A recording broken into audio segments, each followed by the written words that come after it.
Are you serious? Are you serious? Okay, folks, you have to go right now to the Bible, because what happened in the United Nations, here we go. The struggle is on. They're in the womb. The two brothers, Jacob, Esau, in the womb of Rebekah, the Palestinians, the Israelis, the struggle. The Bible said, listen, President Abbas of the Palestinian Authority calling Israel names right in the UN Security Council meeting, while Jared Kushner, the son-in-law of the President of the United States, sat quietly by on the sideline just listening to the conversation that was going on the floor. I'll tell you about that in a moment. Here's what it said in Genesis chapter 25, verse 23.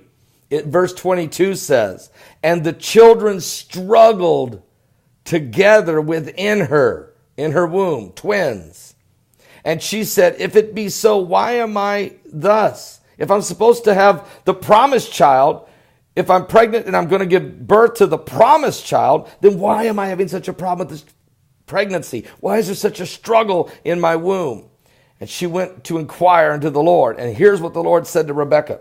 "And the Lord said unto her, 2 nations and are in thy womb, and 2 manner of people shall be separated from thy bowels." This is not an easy process. But there will be 2 nations, 2 manners of people will be separated, pulled apart in thy bowels. "And the one people shall be stronger than the other," that is the Jews. "And the elder shall serve the younger," that is the Palestinians, who will have to serve the younger, which is Israel. And when her days to be delivered were fulfilled, behold, there were twins in her womb, Jacob and Esau. But Esau was born first, so it's Esau and then Jacob. All right, wow. Well, here's what happened at the UN Security Council.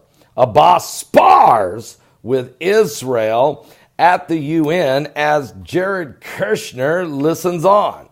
Matter of fact, in a heated session of the United Nations Security Council that appeared to serve little but to reinforce the intractable divisions between the Israelis and the Palestinians. The Palestinian President Mahmoud Abbas accused Israel of acting like, quote, a state above the law, before Israel's ambassador said that Mr. Abbas was part of the problem.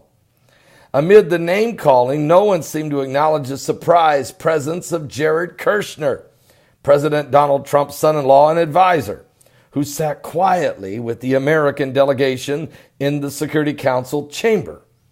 Mr. Trump has charged him with forging the ultimate deal between the Israelis and the Palestinians, though there has been little movement on that right now. Mr. Abbas was appearing before the Security Council for only the second time after 2011 visit in which he advocated a Palestinian statehood. In his remarks yesterday, Mr. Abbas expressed an absolute readiness to reach a historic peace agreement, but said the United States had not clarified its position. For his part, the Israeli ambassador, Danny Danon, praised the Trump administration for working very hard to make progress toward peace. So Mr. Kushner was joined in the council chamber by Jason Greenblatt. You know who he is. Jason Greenblatt and Kushner are the ones that have been going to Israel, to Jordan, to all around Saudi Arabia. They've been all around the Middle East trying to put together this coalition, some would say this covenant with many maybe, that's found in Daniel 9:27. A peace agreement. Call it what you want. Well, trying to put together a proposal, or a draft of one anyway.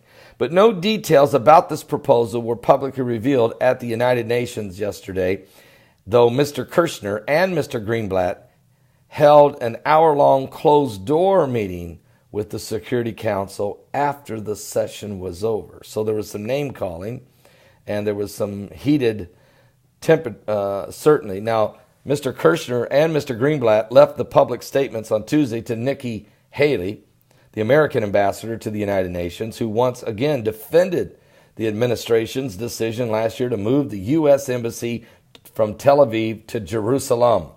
The decision, which was one of Mr. Trump's central campaign promises, reversed decades of diplomatic practice and was widely condemned internationally, even by key American allies.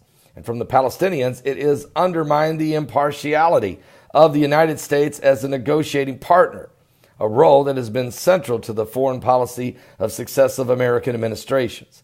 The Palestinians have long sought to establish East Jerusalem as its capital of the Palestinian state, and the decision to move the embassy, along with Mr. Trump's declaration last month that the status of Jerusalem was off the table, has been seen by many Palestinians as precluding that possibility.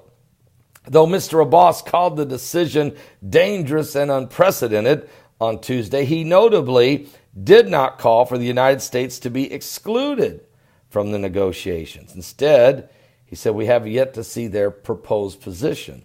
So he would like to see a multilateral international mechanism put in process. In other words, he wants this to be a covenant with many. That's what the Bible said is going to happen. Daniel 9:27.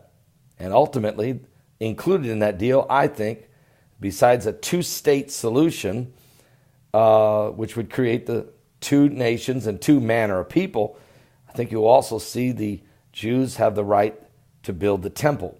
And this will all be part of this package to try to bring peace to the Middle East.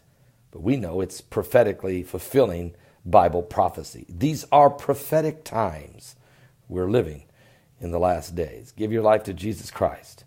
We're running out of time.